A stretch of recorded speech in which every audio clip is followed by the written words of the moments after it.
Imaginémonos viajando en un barco, cuyo capitán es el más alto y fuerte de la tripulación, pero es también ligeramente sordo y corto de vista. Su conocimiento del arte de navegar no es mucho mejor que su vista y oído. Imaginémonos que, como parte de la tripulación, vemos una tormenta avecinarse y al ver la incompetencia del capitán, decidimos amotinarnos.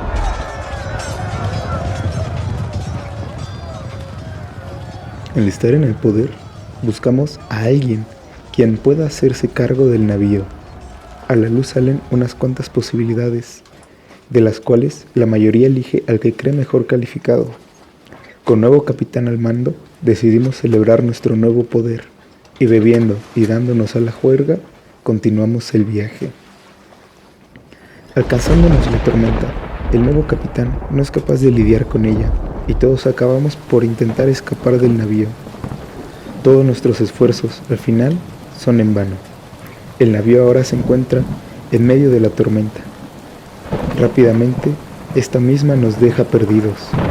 Hemos perdido el rumbo, y nuestro navío termina navegando en aguas desconocidas, sin compás que nos guíe, esperando el único final que puede esperarse de nosotros.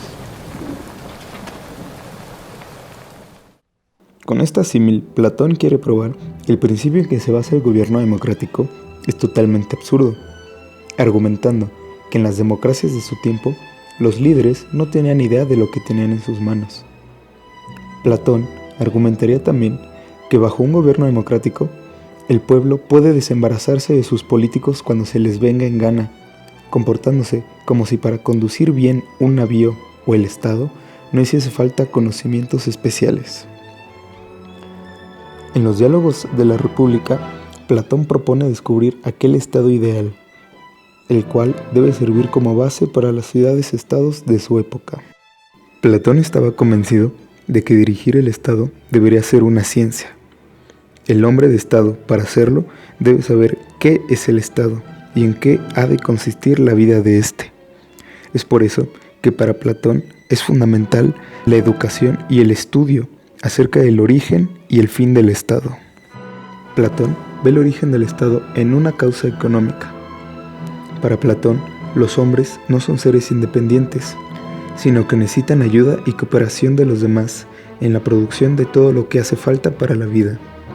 De ahí que se reúnan y asocien en un mismo lugar. De esta unión es que comienza la división y especialización del trabajo. La obra de un hombre será superior en calidad y cantidad si ese hombre trabaja en una sola ocupación, y esta es, al mismo tiempo, la más apropiada de sus dones naturales. Así, la existencia del Estado es considerada desde el punto de vista económico, y evoluciona conforme a este principio.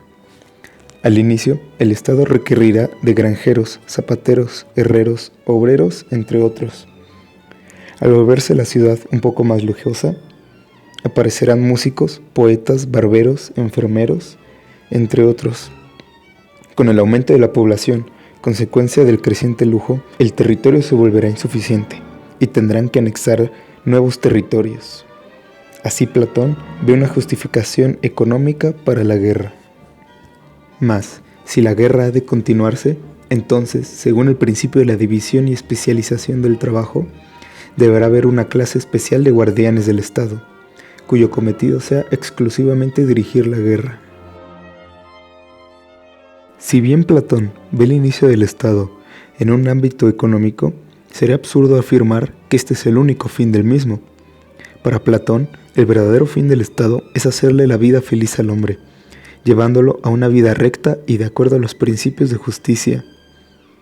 Estos principios de justicia del Estado consisten, por una parte, en que cada ciudadano se ocupe de la tarea que le corresponde, y por otra parte, la injusticia política consiste en el entrometimiento de una clase en las tareas de la otra. ¿Pero qué tareas son estas que ve Platón? La respuesta la dividiría en tres grandes clases o grupos sociales. La primera siendo la de los artesanos o la clase baja. Esta, sin contar a los esclavos, son quienes se encargarían de los trabajos de la tierra.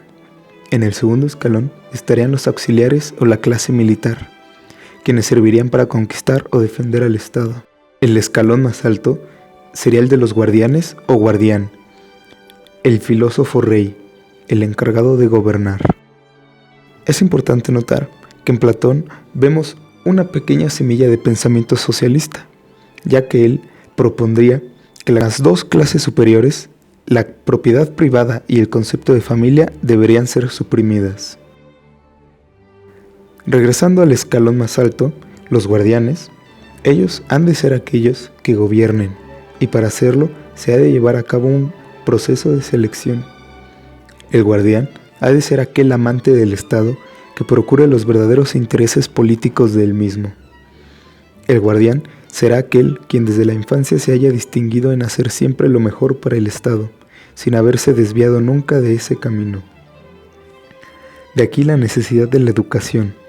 Quien rija la vida del Estado, determine los principios de educación y de justicia, y al mismo tiempo distribuya las tareas del Estado a sus diferentes miembros, ha de saber exactamente qué es lo realmente bueno o verdadero. En otras palabras, debe ser un filósofo. Platón afirmaría también que se ha de excluir del estado ideal a los poetas y a los dramaturgos, ya que estos, al embellecer el habla, utilizan ese encanto para desviar al estado de lo realmente bueno. Para Platón, la belleza del habla es como el azúcar que disimula el veneno que los incautos ingieren. Platón propondría un papel igualitario para las mujeres en el estado ideal. Para Platón, a las mujeres se les ha de educar como a los hombres. Serán instruidas en la música, gimnasia y disciplina militar. Se seleccionará a las mujeres calificadas para que compartan la vida y las ocupaciones oficiales de los guardianes del Estado.